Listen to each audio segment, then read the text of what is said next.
seguimos con Emilce Moller, que es mucho más, como les decía en un comienzo, que una sobreviviente del horror de la noche de los lápices en la Argentina.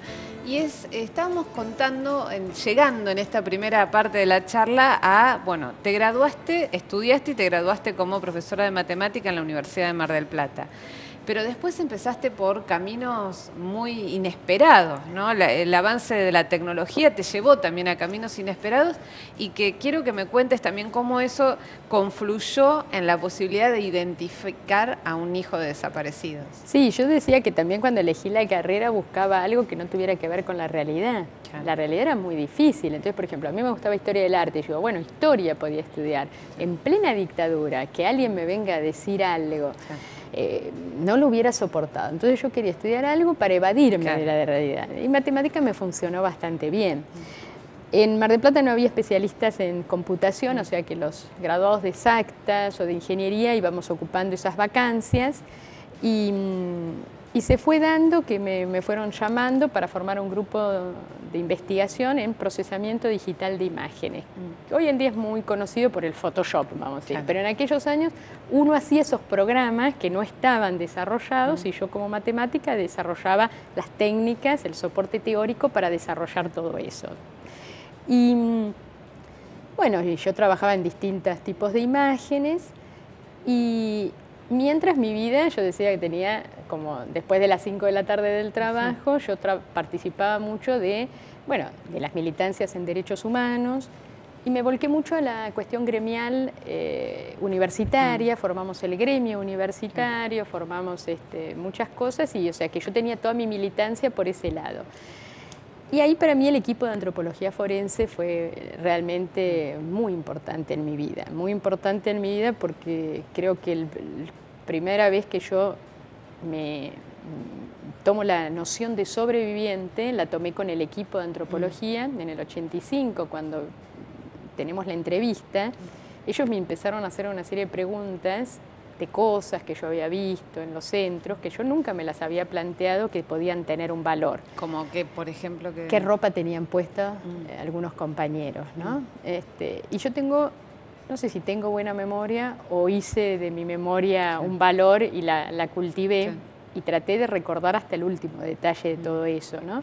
Entonces porque se encontraban con compañeros que a veces no podían recordar y yo era matemática recordando, muy precisa. Entonces era una fuente permanente de consulta para ellos y me decían, lo que pasa es que por ahí las telas tardan más en degradarse en una tumba. Entonces encontrar un pedazo de tela que coincida con lo que vos estás diciendo no es definitorio. Claro. Pero siempre ayuda, ¿no? Entonces yo decía, bueno, tal, tenía una polera de jersey, igual un pantalón de corderoy que yo había podido tocar. Y ahí me di cuenta del valor del sobreviviente, el contar desde adentro, ¿no? Y con el equipo formamos una relación entrañable, que como creo que todos los que se acercan al equipo. Pero era como que hablábamos siempre de cosas, de otras cosas, hasta que ellos una vez se encuentran con una dificultad en unos dactilogramas porque la dictadura dejó huellas administrativas y burocráticas del horror, dactilogramas que le sacaban a compañeros que los detenían, después venía huellas dactilares comunes cuando por ahí te detenían en una comisaría, después venía una orden que ese compañero que desaparezca, pero habían quedado algunos registros, pero estaban ya sacadas sin voluntad de identificación, entonces estaban todas mal tomadas, borrosas y demás. Y bueno, ellos viajaban mucho y le dijeron que con las técnicas de procesamiento digital de imágenes se podían mejorar. Y le dicen, en Argentina hay un especialista que es Emilce Moller. Y bueno, así que dice, vos nunca me dijiste que trabajaba. No, yo no, eso no. Bueno, la cuestión que a partir de allí, con otra persona que había sido fundadora, Alejandro Inchaurri, del equipo también, empezamos a trabajar dactilogramas borrosos.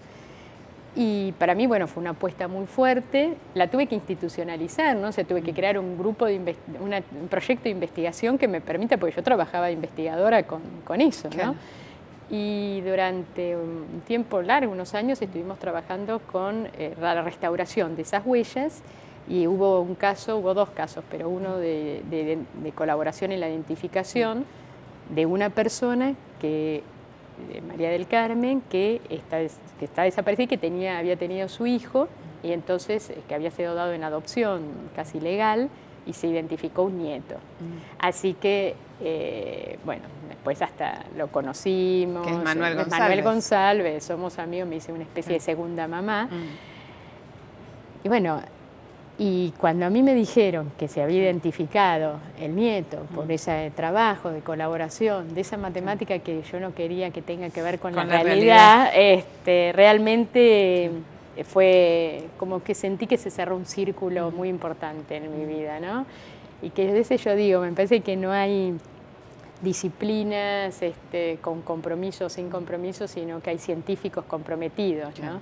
Porque podía uno no haber tomado ese caso porque no sabíamos qué iba a pasar, podía procesar imágenes de otro estilo, de otra cosa, años en donde situaciones económicas, las universidades difíciles, y entonces uno tenía que buscar a alguien que te pague algo.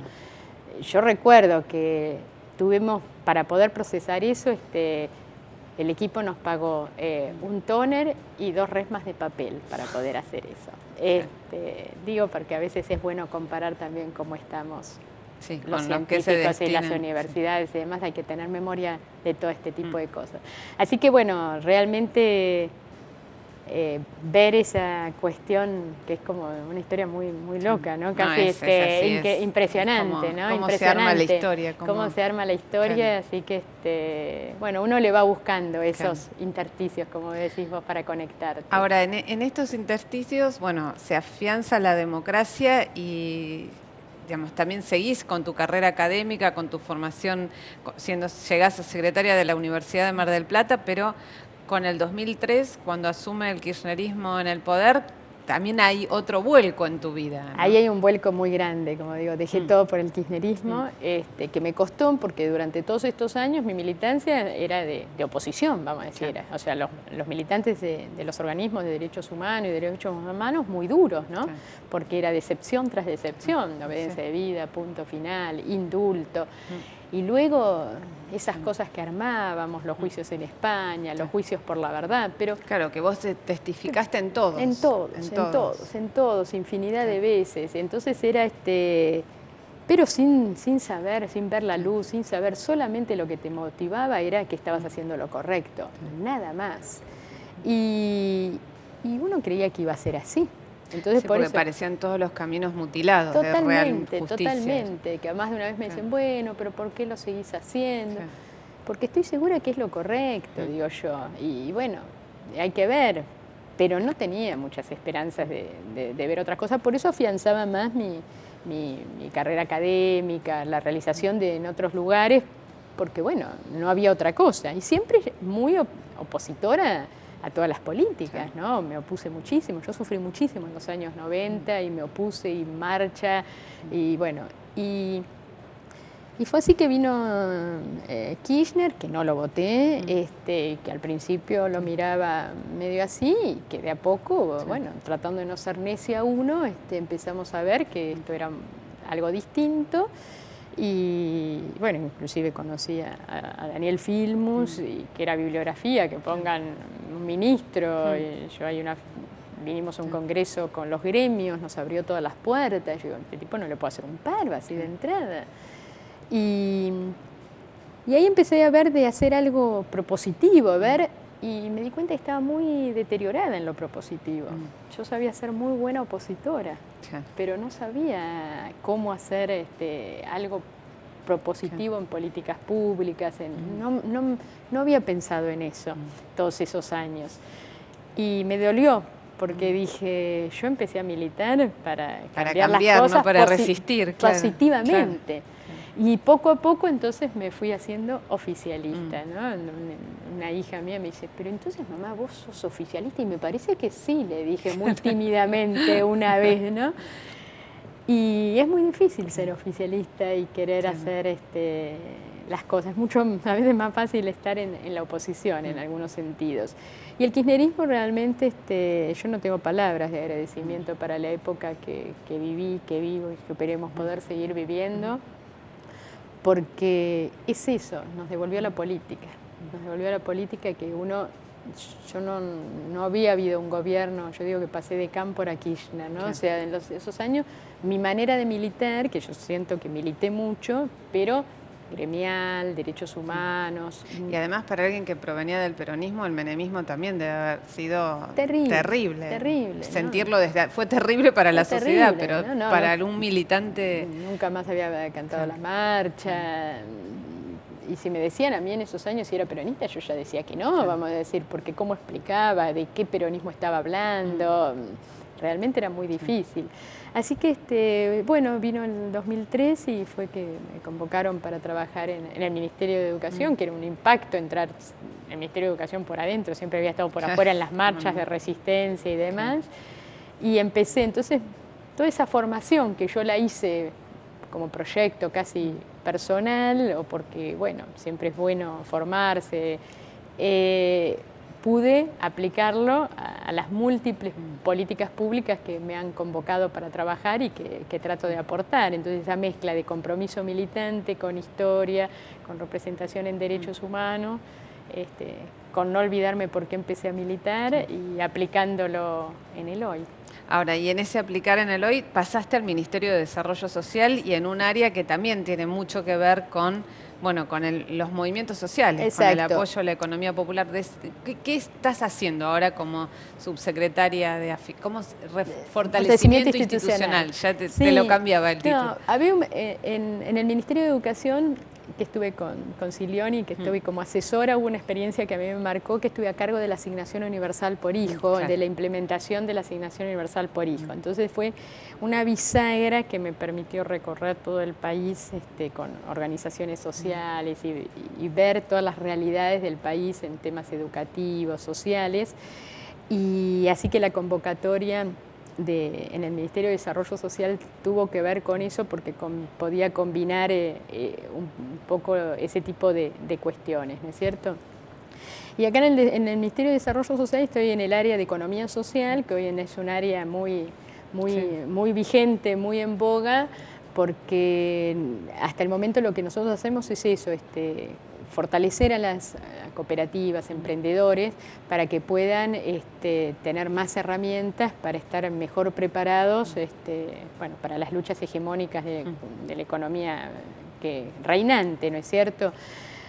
Pero me parece que sobre todo lo que empezamos a ver y lo que se viene de agenda es todo este fortalecimiento en gran medida de todo este sector, en donde todo este periodo fue un gran, importante sostén que hubo para todo este sector, este tercer sector, pero me parece que ahora se requiere otras miradas, otros pasos más adelante para todo esto, que no se puede pensar que es una economía de coyuntura, es una economía de crisis, la de emprendedores, economistas, de todas las organizaciones, fábricas recuperadas, sino que es una economía que vino para quedarse y por lo tanto hay que darle su tratamiento. Y hay que ser muy ingeniosos en ver cómo vamos a calificarlos, cualificarlos en estos nuevos modelos que tiene que haber de trabajo, porque no es un problema, esto no es una crisis no es un problema de trabajo, es un problema de empleo, ¿no? Que es distinto, porque trabajos generan trabajo. Claro. Lo que hay que hacer es que esos trabajos que se están generando sean genuinos y que tengan todos los derechos. Y darle las herramientas desde el Estado para que puedan competir con la economía hegemónica, con los grandes mercados y demás. Y ese es un gran desafío. ¿Qué cantidad de gente está involucrada en esta clase de proyectos de economía social? Y se habla hay distintos números, ¿no? Pero 3 millones de personas, o 1,5 millones, vamos a decir, 1,5 millones más o menos, 3 millones. Hay distintos números, pero 1,5 millones más o menos de personas están en esta situación. Con distintas realidades, porque tenés cooperativas grandes, muy sólidas, tenés chiquitas, tenés algunos que no se han podido asociar, pero todos generan trabajo. Entonces, y es un trabajo genuino, que nosotros lo necesitamos. Entonces, digo, hay que darle herramientas, hay que darle cuestiones de asociatividades nuevas, hay que pensar en nuevas asociatividades, hay que pensar en nuevas reglamentaciones legales para que tengan sus derechos, porque es un modo de trabajo muy interesante. sin patrón, sin lucro, con valores sociales, sin explotación infantil. Todo eso, en vez de denostarlo, hay que potenciarlo, valorizarlo, hay que valorizarlo. Y es justamente de sectores que vienen totalmente desvalorizados. Y me parece que ese es el gran desafío, ver cómo todo este tercer sector se potencializa, pero no, vuelvo a insistir, como un paliativo, sino que pueden disputar la cuestión de producción en serio. De todo Ahora, esto. y en esta línea iría la idea que esbozó por lo menos Scioli como, digamos, en una eventualidad de un triunfo del Frente para la Victoria en octubre, de crear un Ministerio de Economía Popular. Claro, sería todo este sector en donde se trataría de darle toda la envergadura necesaria para avanzar y para que puedan dar este salto para competir en los mercados realmente. Y eso se tiene que hacer de la mano del Estado, porque nunca va a poder hacer quienes vienen absolutamente desvalorizados y demás, pueden competir libremente. Yo les digo a los emprendedores, o sea, cuando ustedes van y ponen un frasco de mermelada en un supermercado, no es inocuo, hay una competencia de mercado, y los mercados que son voraces, no les quieren dejar ni ese pedazo, ¿no es cierto? Y van a hacer para que ni ese pedazo puedan estar. Entonces, es el Estado el que tiene que garantizar condiciones mínimas mínimas condiciones. No es el libre mercado de todo esto, ni mucho menos, ya sabemos que no es así. Entonces, hay que ver, pero sobre todo viene una etapa que es muy interesante, a mí que me gustan los desafíos, es muy interesante porque hay que repensar muchas cuestiones, ¿no? O sea, no hay que llevar todo al empleo, al salario convencional. Hay que pensar cómo van a ser los modos de organización laboral. Si cooperativas, mutuales son las suficientes o hay que pensar otros modos de asociativismo para estos trabajadores que generan un trabajo y que la sociedad los necesita, más que el caso de los recolectores de basura, por ejemplo, un trabajo absolutamente genuino, que se necesita realmente. ¿Por qué va a ser marginal ese trabajo si es tan necesario como cualquier otro? ¿Por qué no tienen los derechos laborales esos compañeros como cualquier otro? ¿Por qué por ser cooperativista no tenés todos los derechos laborales correspondientes? Se abre todo un tema de discusión, ¿no es cierto? Bueno, vamos a seguir hablando sobre esto en el próximo bloque de Notas Verdaderas con Emilce Molas.